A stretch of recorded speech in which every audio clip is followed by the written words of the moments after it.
সিসিটিভির ফুটেজে দেখা যায় ১৩ মে দুপুর ২:৫৩ দিকে একটি ফ্ল্যাটের সামনে হাজির হন ৩ ব্যক্তি।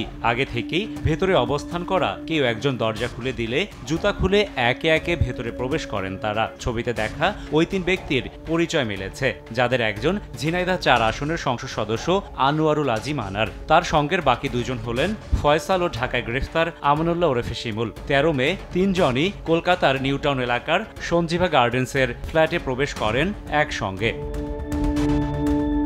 হাতে আসা আরেকটি সিসিটিভির ফুটেজে দেখা যায় ১৪ মে বিকেল ৫:১১ দিকে একই ফ্ল্যাট থেকে বের হচ্ছেন ২ জন। তবে এবার তাদের সঙ্গে নেই সংসদ সদস্য আনোয়ারুল আজিম। তাদের সঙ্গে আছে রহস্যজনক পেস্ট কালারের একটি লাগেজ। যে লাগেজটিকে নিয়ে একে একে ফ্ল্যাট থেকে বেরিয়ে আসেন আমানুল্লাহ এবং আনার হত্যার পর ভারতীয় পুলিশের হাতে গ্রেফতার জিহাদ। লাগেজের বাইরেও তাদের হাতে বেশ কয়েকটি শপিং ব্যাগও দেখা যায়। এরপর লিফটের সামনে কিছুক্ষণ অপেক্ষার পর নিচে নেমে পড়েন তারা। নগদে ৫০০ টাকা বা তার বেশি পেমেন্টে পেতে পারেন ঢাকায় জমিসহ ২০ কোটি টাকার পুরস্কার। আনার হত্যার পর গ্রেফতারকৃত আসামিদের ভাষ্য অনুযায়ী পুলিশ বলছে লাশ টুকরো টুকরো করে লাগেজে করে সরিয়ে ফেলা হয়। সরানোর আগে তাতে মশলা মিশিয়ে নেয় তারা।